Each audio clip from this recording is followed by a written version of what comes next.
And now we have Gwendolyn Harrison is going to moderate this session. And Gwen is serving as editorial committee lead for our Journal of Ethics and Publishing and doing amazing work in the program.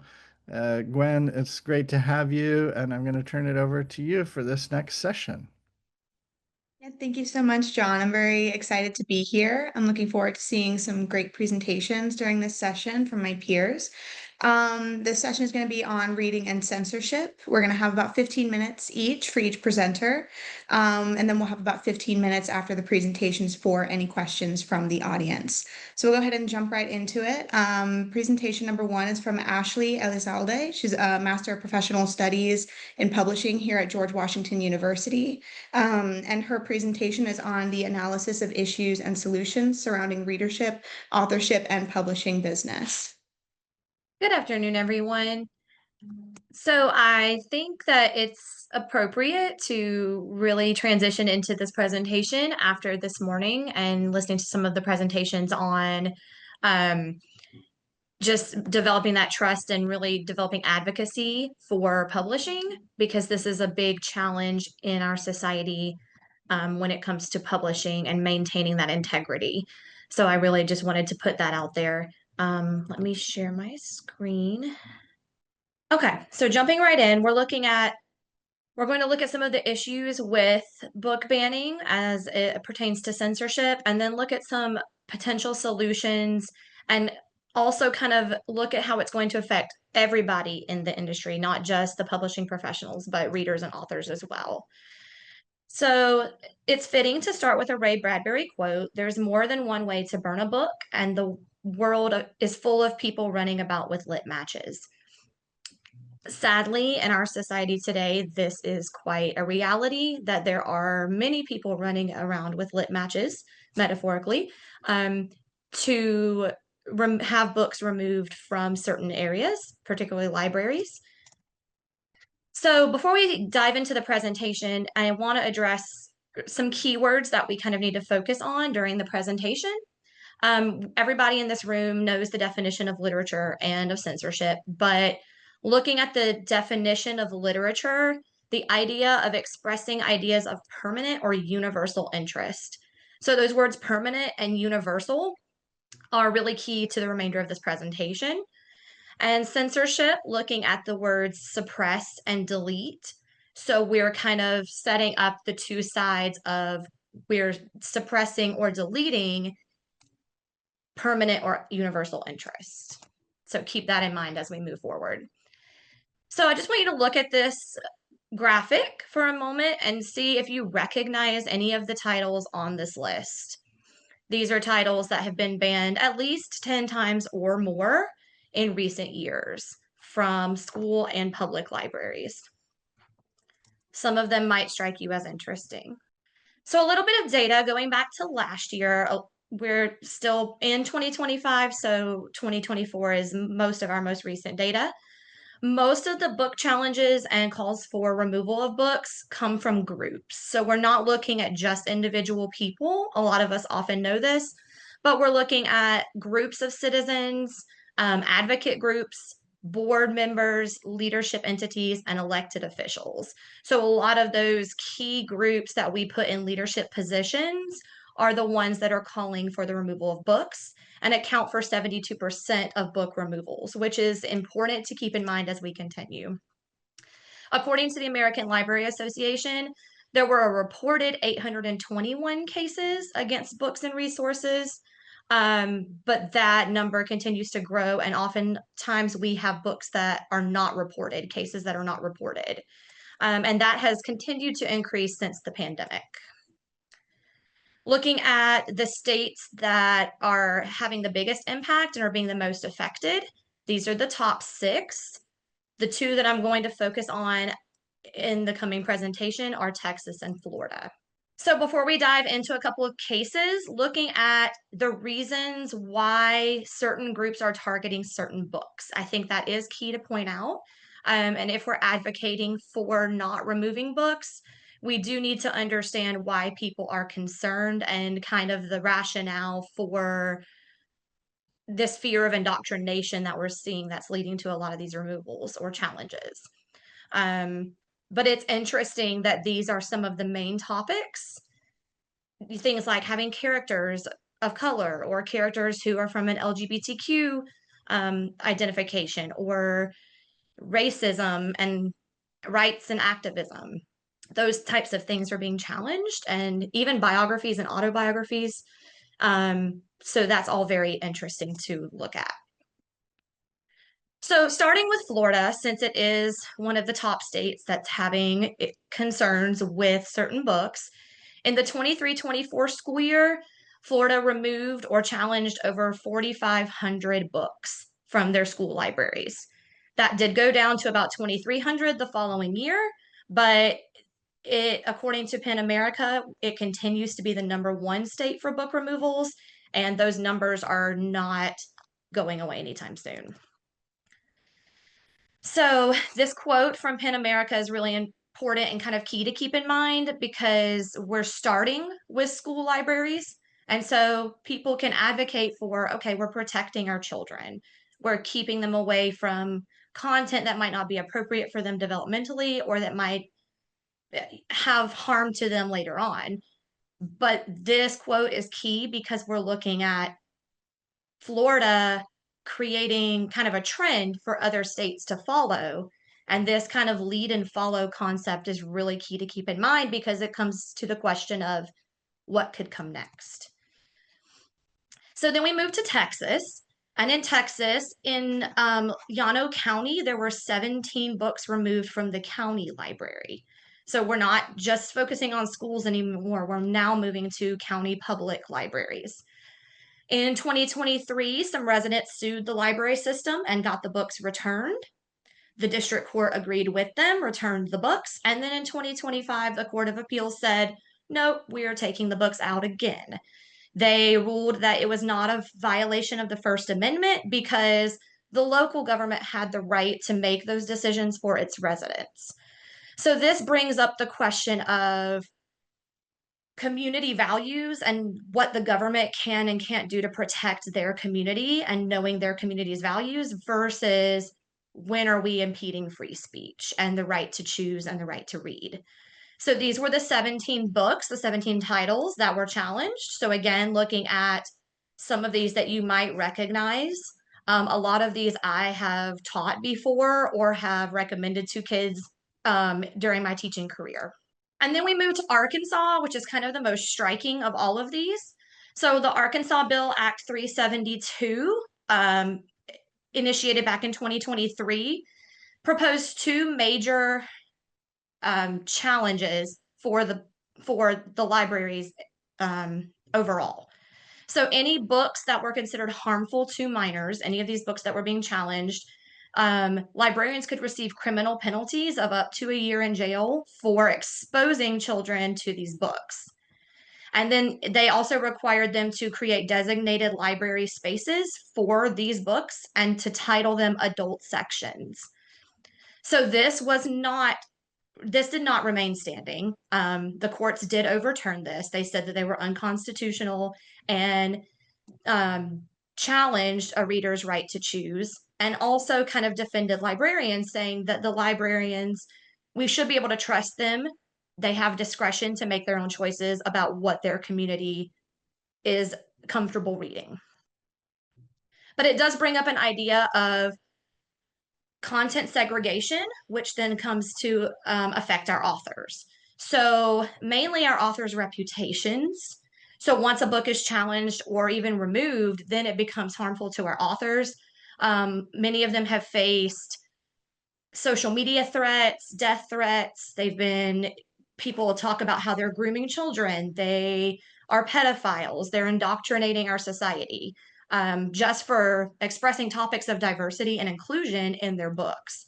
So this really concerns our authors because they're afraid about losing their audienceship, but also not receiving book contracts from publishers because they're afraid that these books could be challenged later on. So that leads to that self-censoring concept, and then just overall demoralization of authors, that they're feeling that their work is not being valued, and that's creating mental health effects on them. and also just causing them to feel unsafe overall because they're continuously getting attacked. So then we also have effects on the publishing industry. So it not only affects our authors, but it affects our publishers, because then our publishers are facing some similar challenges. How are we going to advocate? What resources do we have to advocate for our authors, to advocate for our readers, and to protect our own interests as a business? So using those resources, having to use legal counsel and form boards and things like that to protect against some of these book challenges is also using our resources. And again, that hesitancy on the publisher side of how do we handle the publicity around this particular book? It does have issues that might be questionable, but it's also promoting diversity or inclusion, which is one of the things that we are, as an industry, continuously trying to promote. And so it's kind of that, it's offsetting each other of, this is what we're trying to promote. We want to promote more diversity and inclusion in our industry overall, but it's kind of backtracking that progress by allowing us to be able to remove these books. And the key here for our readers is not having that sense of inclusivity, of feeling like they can find characters that they can relate to, who look like them, who think like them. And this quote kind of sums it up really well. When kids grow up not seeing themselves in books, they grow up feeling like they don't matter. And again, that's causing us to lose readership, because our readers are then being affected and feeling like they are not relating to the books that they're reading, and then those books are being removed. So that causes harm to our readers. So again, the overall effect is attacking that personal freedom, the freedom of speech, the freedom to write about topics that we feel are important, but also the freedom to choose what we want to read. Some potential solutions real quick, because I know I'm running out of time. Just continuing to advocate, building advocacy groups, continuing to advocate as readers, supporting your authors, especially publicly on social media, continuing to check out books from libraries, supporting your librarians. Penguin Random House and the Authors Guild continue to do a great job of that on their own, but we individually need to step up as well and continue to speak out. This is just kind of a timeline of how the censorship process works. We start by removing books. If that happens, our authors and publishers and readers feel unsupported, we devalue our literary merit, and then that creates an effect on society as a whole. And to end on a quote, because I started on a quote, there are worse crimes than burning books, and one of them is not reading them. So I kind of just want to leave us with that thought as we close out. So thank you for listening, and I hope that you found it helpful. Wonderful. Thank you so much, Ashley. We're going to move on to our next presentation. This is Kyra Droog, Master of Publishing from Simon Fraser University. She's going to be talking about the exploration of censorship and gatekeeping of historic children's literature. Hi, Kyra. Hello, everyone. It is lovely to be here today. Thank you so very much for having me. All right. Hello again, everyone. My name is Kyra Droog. I am grateful and honored to be joining you today from Edmonton, Alberta, Canada, the traditional ancestral meeting place, gathering place, and traveling route of many Indigenous peoples, including the Métis, Cree, Dene, Blackfoot, Saulteaux, and Nakota Sioux. Now, I want to begin by noting that my presentation today focuses on reflections of history in children's literature, and in doing so, includes discussions of race and racism as they're reflected in the Hardy Boys series and other historic literature. Now, this content is presented with the intent of encouraging important discussion around editorial choices surrounding the way history is represented and continues to be represented, especially regarding historic children's literature. Now, I'm aware these conversations can be heavy, so if anyone feels the need to step away during this presentation for their physical or mental health, I want them to feel empowered to do so.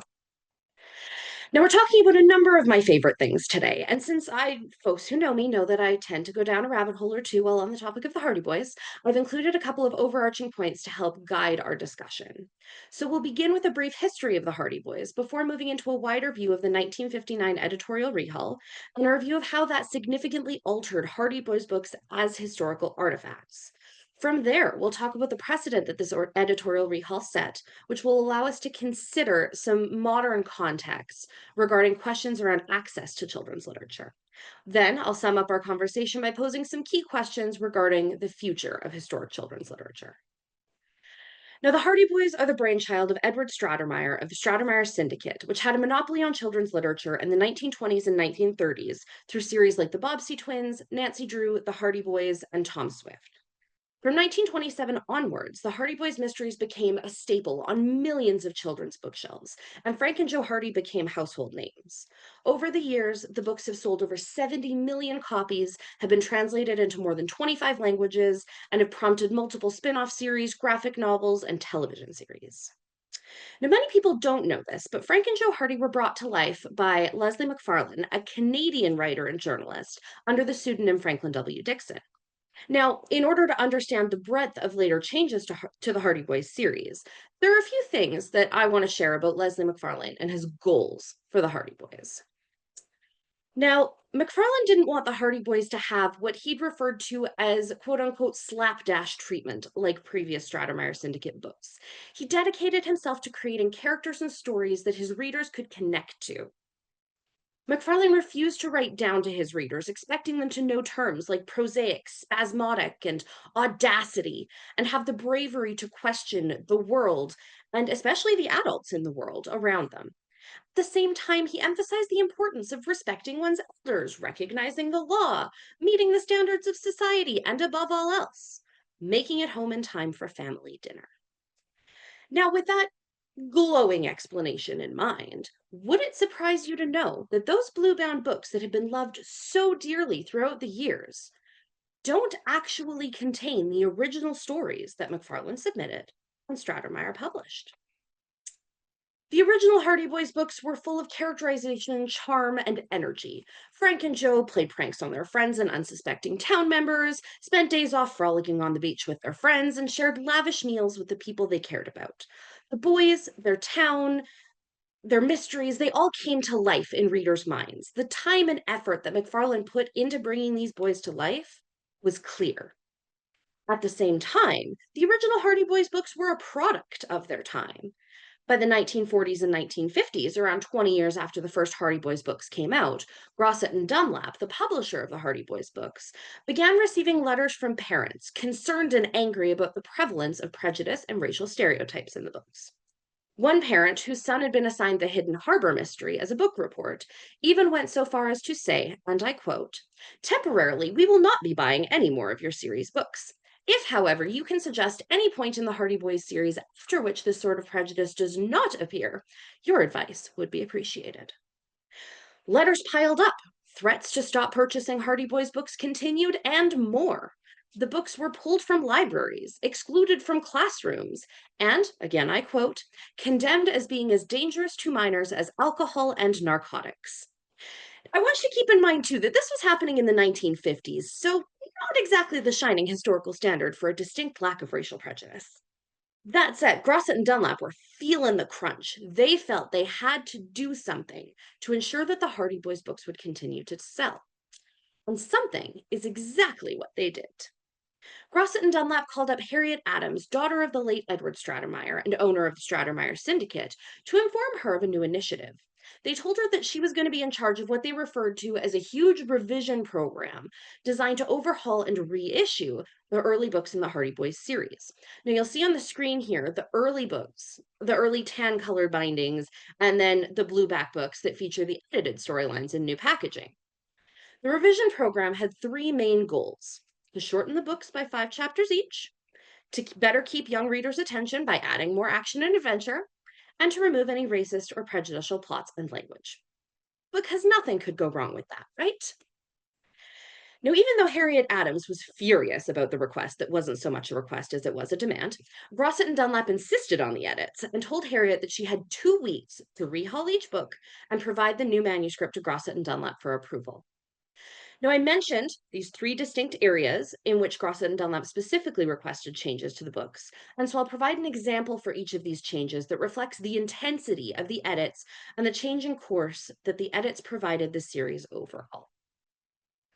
Now, the first pillar of change was shortening the books by 5 chapters each. One of the most notable losses here, of course, was in characterization. Whereas in the original books, Frank and Joe had time to joke around with their friends, for beloved Aunt Gertrude to berate Frank for his perceived poor driving skills for 4 pages straight, because yes, that did happen, and for readers to get to know the characters on more than a base level. None of that occurred in the Blueback books. Now, I have up on screen here 2 examples of text from the 10th Hardy Boys book, What Happened at Midnight, that reflect the beloved character of Aunt Gertrude. In the original books, Aunt Gertrude was a peppery, authoritative, and commanding figure with an acid tongue and a warm heart. But in the revised books, her characterization was largely removed. With the cutting of 5 full chapters, she no longer had time to rant at Frank and Joe for pages on end. Instead, she delves right into a story that relates directly to the plot and gives her no chance to really and truly connect with readers. And considering the force of nature that Aunt Gertrude was originally, that is a significant loss. Now, the second pillar of change was adding more action and adventure so as to keep the attention of traditionally young male readers. Unfortunately, this change often resulted in the Hardy Boys and their friends being thrown haphazardly from one mini crisis to another, with little explanation or connection. For example, in the original edition of The Secret of Pirates Hill, the Hardy Boys go snorkeling where a mysterious diver shoots a spear gun towards them, misses, and then swims off, and that leads them into their mystery. In the updated edition, the Hardy Boys again go snorkeling, and this diver again takes a shot at them. But this time, he severs Frank's air hose, which knocks him unconscious, and then Joe has to drag his unconscious brother to do shore and do CPR to save his brother's life. And it's these random acts of chaos, these heightened stakes and unrealistic life-threatening actions that don't always tie to the plot, that highlight the difference between the original and the revised editions of these books. Now, the third pillar of change was removing prejudiced or racist storylines. And it's here that Harriet Adams made a groundbreaking decision that set an incredibly dangerous precedent for the editing of historic children's literature. She elected to remove non white characters, with some exceptions, of course. In some cases, like in The House on the Cliff, this resulted in 2 different storylines existing under the same title. The original edition of The House on the Cliff, for example, followed the Hardy Boys as they attempted to stop a Chinese smuggling ring in their hometown of Bayport. The new edition featured the exploits of an ethnically ambiguous textile smuggler named Snapman. This change impacted more than just the ethnicity of the characters, of course. The entire story had to be rewritten in order to fit this new villain into his role, which means that 2 storylines existed under the same title. Now, while some storylines were whitewashed, others remained with the same level, or an even higher level, of racism and prejudice. While stories with Chinese and Black characters were meticulously whitewashed, stories that featured Mexican or Indigenous characters changed very little. Books like The Ghost at Skeleton Rock and The Mark on the Door were criticized for racism and prejudicial storylines both before and after the edits, and those storylines are the ones that remain on bookshelves today. It's interesting to consider the fact that the editorial rehaul was originally ordered to placate concerns surrounding racism and prejudice, and yet many of the books and storylines emerged equally, if not more, racist and prejudicial than before. And that definitely requires additional academic consideration, especially as regards the role of the editor and publisher as gatekeepers in these stories. Now, how, you may ask, on earth did the total rewriting of the Hardy Boys books go mysteriously unnoticed for over 50 years? Great question. Your answer is right here, friends. This little note was added to the copyright page upon the first printing of the repackaged books. Otherwise, there was no obvious sign that any of the books had been changed, thanks to the repackaging into those blueback books that we know today. As far as I'm aware, there was no publicity around the edits, no statements made at the time, and most readers didn't realize the change until decades later when, again, traditionally, fathers were reading their sons the Hardy Boys books as a bedtime story and took a second to go, Joe sure have changed a lot since I was a kid. Under readers' noses, one of the most popular kids' detective series was systematically rewritten. Now, with all of this in mind, and realizing that we've only scratched the surface regarding the actual changes and their impacts, it's important to take a minute and note the precedent that these edits have set. The Hardy Boys as products are inevitably tied to the time in which they're created and written, which means they are a reflection of a time period and thus a form of history. Frank and Joe were originally created to meet the standards of audiences in the late 1920s and early 1930s, and they reflected the ways in which society functioned at that time. This editorial rehaul of the original Hardy Boys books, again, sets a dangerous precedent because it didn't only result in the editing away of Hardy Boys history, but it also meant editing away a piece of human history. And the idea that parts of human history can be edited away simply because of a change of view of the author, the editor, the day, it's dangerous because it opens a door to considering how we can control perceptions of our history in our writing. Now, this is especially critical when it comes to children's literature, because without the purchasing power that adults have, young readers are dependent on adults to make decisions about what they read. Adults in general, be they writers, editors, publishers, librarians, parents, adults are the gatekeepers for children's literature, and they're the ones that hold the decision-making power, for the most part, as to what books children get to read. Now, we all know that this is an important conversation to have. After all, we're all here. But it's worth noting that attacks on content in modern and historic adult and children's literature exist to this day. Now, we just heard about, across the USA, book bans are being discussed, debated, countered, implemented. In Alberta, my home province, our provincial government recently attempted a ministerial order banning quote unquote sexually explicit books from school libraries, book banning under another name. Now, when the school board created a list of books that would be impacted by the order, which included classics like 1984 and A Handmaid's Tale, and so many more, there was so much backlash against this order that it ended up being paused and then postponed. What you see on the screen here is what I've been referring to as the Alberta book ban timeline in 6 vaguely unironic news headlines. I bring this up because I firmly believe that this ministerial order reflects a similar sentiment to the one that Grosset and Dunlap had when they ordered changes to the Hardy Boys books in 1959. It's all about making unilateral decisions about what content should be accessible to children and implementing these changes without wider conversations with the people impacted. It's imperative that we remember that every attempt to limit access to literature, regardless of reasoning, is a fundamental attack on intellectual freedom, and we, as writers, publishers, academics, and more, play an essential role in advocating and maintaining freedom to read. Now, I can't emphasize this enough. I'm going to say it again. Grosset and Dunlap set a dangerous precedent for publisher gatekeeping of children's literature. They took away our freedom to read when they chose for us what Hardy Boys stories we should be able to easily access. Their decision to fundamentally change the Hardy Boys series and remarket it to the public under the guise of updates and repackaging set the stage for changes like this to be implemented across stories and genres and our whole literary world. This decision did a lot of things, and for the purposes of today's presentation, it brings up a guiding question for us to consider, both inside and outside this virtual room.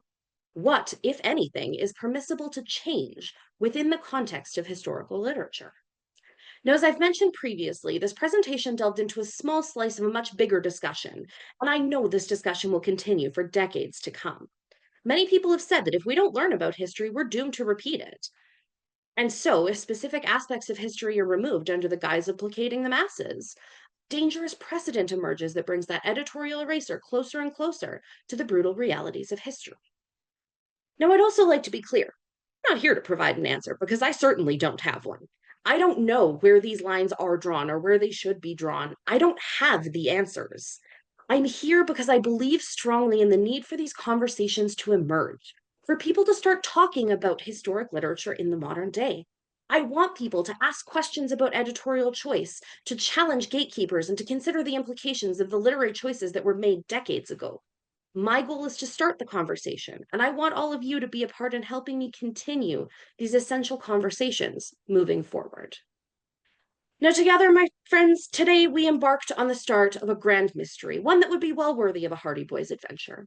It might be coined the mystery of the missing storyline, or a clue in the copyright text, or something far more creative and inventive than that. But I hope we all leave here today with a reminder of how important it is that we take the skills that Frank and Joe Hardy, both the altered and original versions, taught us in our youth, to ask questions, to stand up for what we believe is right, and to think critically about the world around us and the information we're provided, regardless of who gives it to us. All in time to make it home safe and sound for family dinner, of course. Thank you. Thank you so much, Kyra. That was a really, really wonderful presentation. We're going to move on to Myranda Lockwood from the Master of Publishing program here at George Washington University. And she is going to be giving her presentation on the ethics of soft censorship in U.S. school library collections. Hi, Myranda. Hey, thank you so much. Let me just share my screen. Hello, everyone. My name is Myranda, and I am going to be talking to you today about choosing not to choose, the ethics of soft censorship in U.S. libraries. And a lot of what I'm going to say is probably going to echo a lot of what Ashley said, but I think that only serves to prove how important the issue is. So first things first, a little bit about me. I am from Rochester, New York, but I currently live in Buffalo, New York. I am an MPS publishing student at George Washington. I have my BA in English with a specialization in professional writing and rhetoric from Damon University, where I'm also the enrollment communications assistant. I am a senior editor and social media manager of Wall Street Literary Journal and a marketing editor for Radon Journal. So in this presentation, we'll begin with an introduction, and then we'll look at what is soft censorship. We'll move into the geographic and legal context of the issue, look at the consequences and what we can do about them, and then we'll finish up with some closing remarks. So to begin, let's talk about book banning. So according to PEN America, a nonprofit organization that defends freedom of expression for writers and readers, a school book ban is any action taken against a book based on its content and as a result of parent or community challenges, administrative decisions, or in response to direct or threatened action by lawmakers or other government officials. That leads to a previously accessible book being either completely removed from availability to students or where access to a book is restricted or diminished. Now, the statistics you see here are all based off of book bans that have been reported publicly, so the real number is probably much higher. But from the numbers that we do have from during the 2023-2024 school year, PEN America recorded 10,046 instances of book bans in U.S. libraries, or school libraries, I should say, nationwide. So to put it into perspective, that's 6,684 more than the previous school year. And looking at the graph below, we can see that these bans disproportionately affect books written by or about people of color, LGBTQ+ community members, and books including sex-related topics. So for the most part, we can think of book bans as the reported censoring and or removal of certain titles from school collections. Now let's look at soft censorship. So now that we know all about book banning, we can consider soft censorship to be book banning's more shy and secretive sibling. So PEN America defines soft censorship as when fears of real censorship may cause educators and librarians, school administrators, and school boards to self-censor or suppress speech well beyond what may have been banned or prohibited. According to Mona Kirby, PhD in library science, she says this can look like librarians pulling books off shelves and just tossing them in a drawer, librarians purposely not buying controversial titles for fear of conflict, placing restrictions on what can be checked out, putting only non-controversial titles on display, requiring parent permission for book checkout, specific warnings like for mature audiences on certain titles, questioning a student's book selection at checkout, and many more. So according to the American Library Association, or the ALA, surveys indicate that 82 to 97% of book challenges go unreported and receive no media coverage. But why is this happening? Obviously, librarians don't like to just censor books for fun. So no, this is happening from fear of backlash, whether it be from parents, community members, or higher up officials, the protection of jobs and funding, the increased politicization of library materials, and in some states, the increase of laws against librarians. So let's dive into the geographic and legal context of this issue. According to an article on the New Jersey State Bar Foundation website published in 2025, 15 states have introduced bills that would impose harsh penalties on libraries or librarians for distributing books that some think are inappropriate. Penalties in some of those proposed bills range from stiff fines to imprisonment for librarians. Some of these states are Arkansas, Indiana, Missouri, Oklahoma, Tennessee, Florida, Georgia, Texas, Iowa, and Utah. Arkansas Governor Sarah Huckabee Sanders signed Act 372 into law. This law allows librarians to face up to 6 years in prison and a $10,000 fine if they allow minors access to reading material that is deemed harmful. While this bill was declared overbroad and unconstitutional by Judge Timothy Brooks, it did not stop similar laws from being enacted in different states, including Indiana, Missouri, Oklahoma, and Tennessee. To date, no librarian has been in prison, but from the simple enactment of these laws, we can see just how far people are willing to go. In 2022, Florida enacted House Bill 1467, which allows residents to challenge library books that they deem pornographic or otherwise offensive. In tandem with this bill, 2 school districts in Florida told teachers to conceal or remove every book while text went under review. In Utah, House Bill 374 was enacted to prohibit sensitive materials in public schools. This led to books deemed inappropriate or obscene to be placed in restricted areas of school libraries and to require parent permission at checkout. An additional bill has been proposed to allow teachers to be charged with a misdemeanor if they keep these materials available to their students. In August of 2023, an elementary school teacher in Georgia was dismissed for reading My Shadow is Purple to students, a children's book about acceptance in the gender binary. And in Texas, an officer spent 2 years pursuing felony charges against local librarians for allowing children's access to literature he deemed obscene, such as Toni Morrison's The Bluest Eye. Texas leads the country in book bans. And these are just a handful of examples of laws and regulations that are being put in place to restrict U.S. librarians from being open and inclusive with what texts they make available to students and kids. As we can see, they're caught between their professional and moral obligation and their personal safety. And for publishers, we're seeing chilling effects on what gets printed and marketed. While there are many consequences that arise from soft censorship, I'll touch on 4 big ones here. First, the loss of intellectual freedom without public debate. Here, we're stripping students and kids of the right to read what they want and have access to the diverse experiences and voices found in books. Marina Lowe, Policy Director of Equality Utah, says, at the end of the day, we really do sort of a disservice to our students if we don't allow them to have access to materials that can be challenging in some circumstances, perhaps, but allow them to learn and grow. Second, the erasure of marginalized voices. With these bans disproportionately targeting people of color, LGBTQ+ members, and niche topics like mental health, sexuality, trauma, and more, we're seeing an attempt to erase books that aim to educate youth on diversity, equity, and inclusion. Deborah Caldwell Stone, director of the American Library Association's Office for Intellectual Freedom, says, the fact is that gay, queer, and transgender people, African Americans, Latin people, indigenous people, have finally found a voice and a place in libraries. Now we're seeing an effort to erase those voices, to stigmatize those individuals, and send a message of exclusion. 3, undermining trust in libraries as neutral and inclusive spaces. If libraries become offenders of self-censorship, students and kids can no longer trust the library as a place of neutrality and inclusivity. In their article, The Softer Side of Censorship, Nicole Cook and Sierra Harris say, upholding this ideal that children should be sheltered from differences makes the library a doer of harm by making it difficult for marginalized groups to see themselves in literary work. And 4, the consequences for publishers. As soft censorship increases alongside book banning, publishers can expect reduced demand for diverse content from school districts. Authors may feel pressure to self-censor their work in order to make it more marketable. Market-driven censorship will begin to replace literary merit, and a loop of silence and fear will take precedence.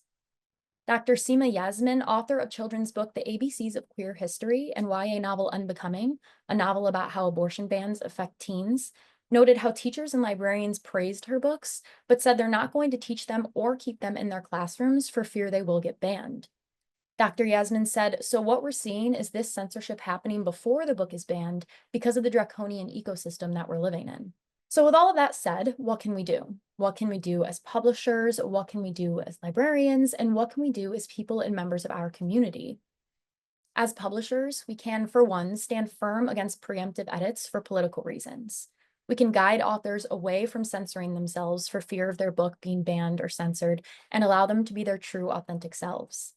We can also support the distribution of challenge titles. We can promote the challenge titles that we know to be of great importance to today's young readers. On top of this, we can purposefully collaborate with libraries, aiding them in developing programs that surround these censored titles and guiding them towards a library of access. And these are all beginning steps. There's obviously so much more we can do and say as publishers regarding this issue. As librarians, we can enforce transparency over book collection decisions. No hidden decisions to purposely leave a book in the bottom of the return bin or to avoid purchasing a book altogether. Transparency is the first step to making sure that decisions are visible to all. Build support and advocacy groups in your library. Make the library a safe space where all students feel seen, heard, represented, and respected. Evaluate your current collection. Mona Kirby enforces the idea of evaluating your collection by selection criteria, including age, quality, and amount. Make a point to consider which students are properly represented and which may not be. And as people, no matter your profession, let's support our local libraries, especially if they're making an active effort to combat bans and censorship. Let's attend board meetings and speak up while we're at it. If we have the right to aid in decision-making in our community, we should do it. And of course, let's keep reading challenged books. The real problem begins when we begin to back down. So go pick up copies of The Hate U Give in 19 minutes, among many others, and read them loud and proud. Recommend them to your family and your friends, and keep reminding everyone how important they are for readers everywhere. In conclusion, soft censorship is hard to see, but equally as damaging. And this targeted censorship amounts to a harmful assault on historically marginalized and underrepresented populations, a dangerous effort to erase their stories, achievements, and history from schools. A quote from Sabrina Baeta, Senior Manager for Penn's Freedom to Read program. So, speak out against soft censorship in school libraries. When books are quietly removed or restricted without transparency, students lose access to vital ideas and diverse voices. Stand up for the freedom to read and demand open, inclusive access to information for all, especially our young readers. And there are my references as well. There's a lot of good articles in here I recommend. Thank you, Myranda. That was wonderful. We're going to go ahead and open up the floor to any questions that any of our audience members or fellow panelists have for anybody who just spoke on any of their presentations. Okay, so first question, is there any evidence as to what percentage of these books are read cover to cover before groups call to ban them? I'll jump in a little bit, and then if anybody wants to back me up on that. From what I've seen in my research, I haven't gathered a specific number. I haven't been able to find that. That's a question that I've been researching myself. However, from my personal and professional experience, I would estimate to say, I would make an educated guess and say that that number is fairly low of the people that actually read them cover to cover, just from what I've seen in my work as an educator for the past or for almost 10 years. I've seen a lot of parent challenges and a lot of criticism on books that I know parents have not read cover to cover. I think it's more of them, from what I've noticed, challenging specific ideologies and topics that they know are featured in the books over actually having read the books cover to cover. Now, there are some cases where I know that they have read the book cover to cover and they would point out specific scenes and specific instances. But I think the general consensus, just from my personal experience, is that they're not reading them cover to cover, but I don't have specific numbers. So another question that we have, I believe this one is for Kyra. This is to turn the issue of free speech on its head. Are publishers willing to publish books in which heroes are racist, anti-gay, anti-climate change, etc.? I think it's a really interesting question, because when we're talking about freedom of speech and, freedom to read, things have to go both ways. I did a little bit of work as a library assistant, and in the training that we received when we were, since we're all talking about libraries, I gotta join in on the library bit. When we were talking about weeding, which is the process of, taking out older books that are, for the most part, damaged in some way, making sure there's notes to replace them, all of those pieces. There was a really interesting conversation that our group had in talking about, what happens when you come across a book and you feel really strongly about the content that is in it. There was lots of conversation specifically around, books about abortion. There are some books that are in library collections that feel really strongly pro-choice. There are some books in library collections that feel very strongly and advocate pro-life.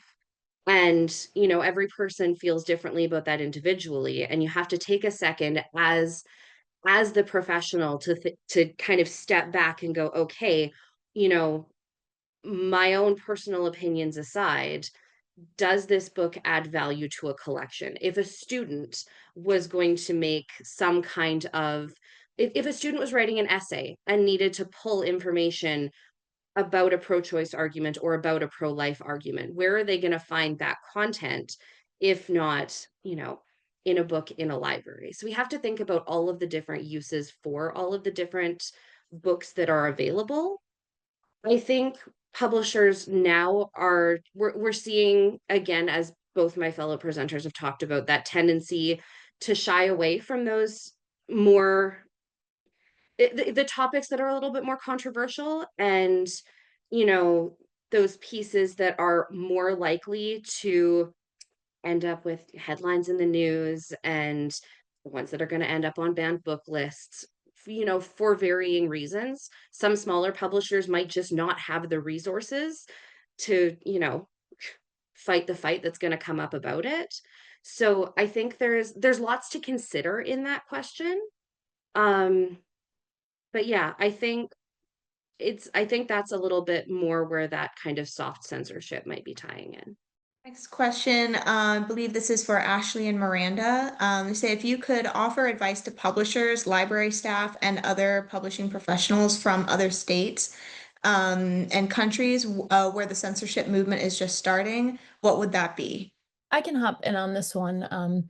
I think I kind of touched on for publishers, but I think primarily since librarians are at the front of it when it comes to book banning in schools, I think the biggest thing is librarians, especially in elementary schools or when you have, well, I guess they're all minors. When you have minors, it's like you become the voice for those students.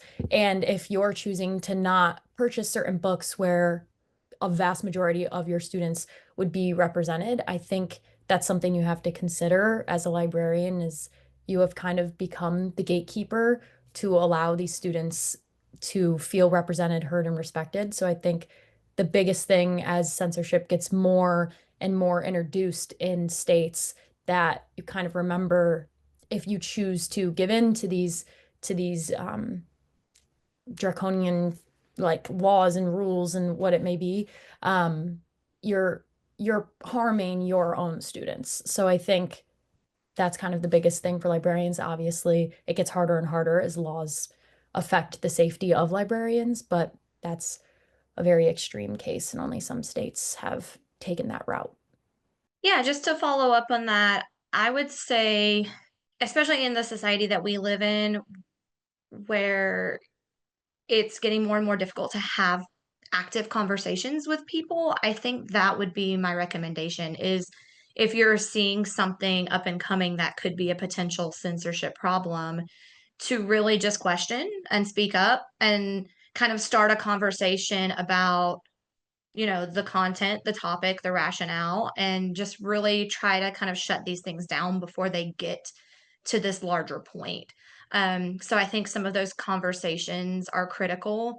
This is not going away anytime soon, but I think just really not being afraid to engage in conversations, especially like when Myranda mentioned, we have librarians and other people becoming gatekeepers. I think children, because they're minors, have multiple gatekeepers in these situations. And when those gatekeepers don't agree, that is a big first step, is having those conversations as the gatekeepers of these children and being able to come to some sort of consensus. And also, I just wanted to point out that in Myranda's presentation, I live in Georgia and I live in the county over and used to teach in the county where that teacher got dismissed. So I thought that was very interesting. I think this leads perfectly into our next question that we have. It says, do you think some of the support for book censorship is displaced anger and helplessness from big tech to schools and libraries? Is redirecting or diffusing that anger or giving parents more control over internet content part of the solution? That's a really great question. I would like to ask a follow-up question to that and just kind of know, like, are we talking about just general fear of content being on social media and students being exposed to that and then that transferring to books?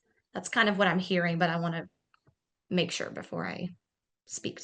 Maybe while you're getting that clarification, Ashley, I'll kind of jump in and take a little bit of a different approach to it, because in lots of the research and the reading and the exploration of all of the changes to the Hardy Boys book specifically, I can say that one specific thing that wasn't really involved was that huge uproar that happens on social media nowadays when changes happen. There was some conversation in the chat about the changes to Roald Dahl books, and the internet exploded because there was an easy way for, you know, for these changes to come to light.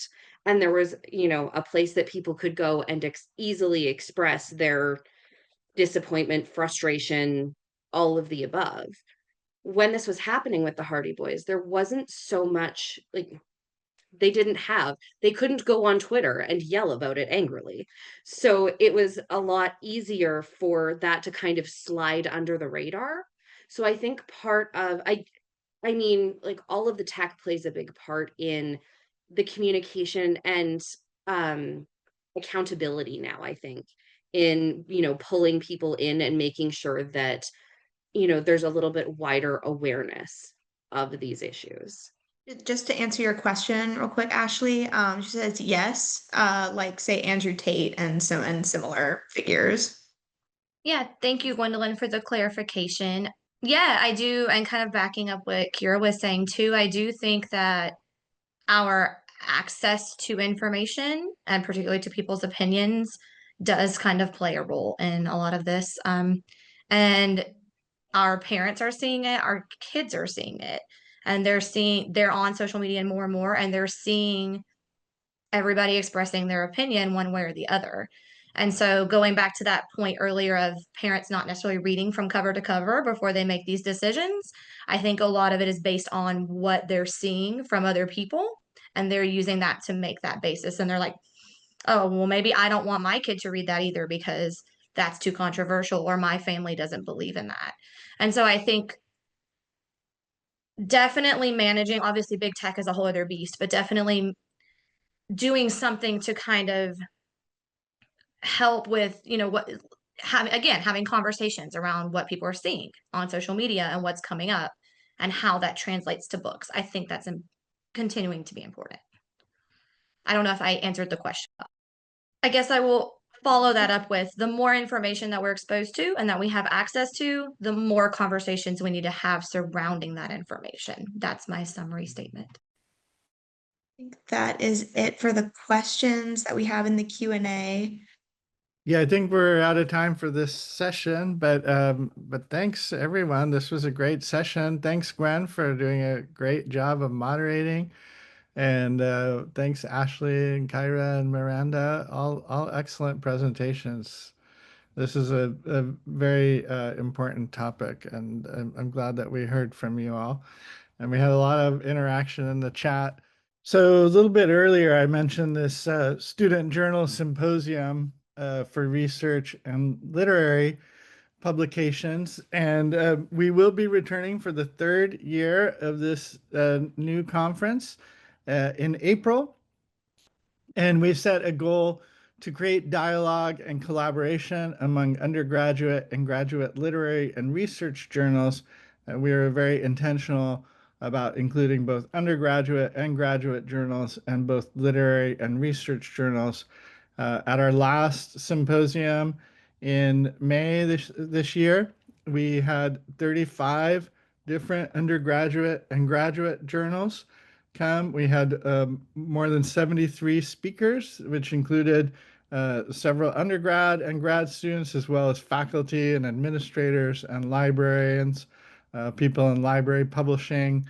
And we had several universities from outside the US, as well as, of course, from the US. This was a hybrid conference as well. So we had people in person on one day and virtual, and we're going to be doing that again this year. So I'll put this in the chat later. But we just opened our call for proposals. We are seeking both panelists to be on a panel with a moderator, as well as presentations. And again, open to undergrads, grads, publishing professionals, library professionals, administrators, basically open to everybody who has experience or interest in the topic. And it's really been a great conference, and we're really looking forward to it. And then finally, before I introduce our next session, I mentioned this yesterday. We're currently reading a book called Jane Austen's Bookshelf, a rare book collector's quest to find the women writers who shaped a legend. We're going to be meeting with rare book expert Rebecca Romney on Saturday, October 25th. You're welcome to sign up for the book club. Even if you're not able to read or finish the book, you can join us for this discussion. Rebecca is a neighbor of mine. She and Brian Cassidy own a rare book shop right just a mile from me or less, called Type Punch Matrix, which is amazing. First time I went there, they showed me Amy Winehouse's personal library, which had annotations and marginalia. She had over 100 books, and it was amazing. Anyway, they've got some great stuff. So that'll be a really interesting meeting. I'm looking forward to it. I've been reading this book, and invite you all to join the book club if you're not already a member. Pooja, I see you're online. I don't want to put you on the spot, but I know you're heading off to Frankfurt soon. Do you want to make any remarks about today or yesterday? Yeah, howdy, John. Sorry, I'm having some network issues, so you're gonna have to hear my disembodied voice with no image. Yesterday was an extraordinary day. I'm still digesting and reflecting on it. We had such extraordinary energy from everybody, and a lot of the feedback I got, including from some folks at the APA who I met with this morning, we're just talking about how great it was to have students and recent graduates and early career, mid-career folks presenting alongside, the Christy Henrys of the world, and being able to join in a dialogue that was really informative and was really unpretentious on both sides to share successes in publishing, and also to discuss places where things can be improved. We had one of my favorite sessions. I mean, they're all my favorite, but was talking to Simon Holt about accessibility. There's a lot of discussions about meeting certain legal and ethical requirements and accessibility, but when you have folks who are actually legally blind and talking about use of technology and how sophisticated a lot of these technologies are and how easy they are for publishers to integrate, it just feels more possible and more doable. So I love getting perspectives from people's whose life experiences and professional backgrounds are completely different from mine, to see where we have commonalities and work together. So those were some of the highlights that I came home and told my husband about after teaching class last night. And I'm really enjoying the conversation and the urgency around creating opportunities for people that I'm hearing in Randy's discussion this morning. So a lot to take with me in my little carry-on case to Frankfurt, a lot that I know Christy said that she would also be there, that I'm sure going to discuss as well as we continue to reflect and digest and unpack and really integrate these lessons into the work that we do. Yeah, thanks. And as you know, when we kind of rebooted this conference back in 2020, One of our intentional goals was to include as many students as possible as presenters, and we've really done that over the past years. And this year we have several GW students, but also many other students like Brittany is from another program. We have a couple in this session from other publishing programs as well.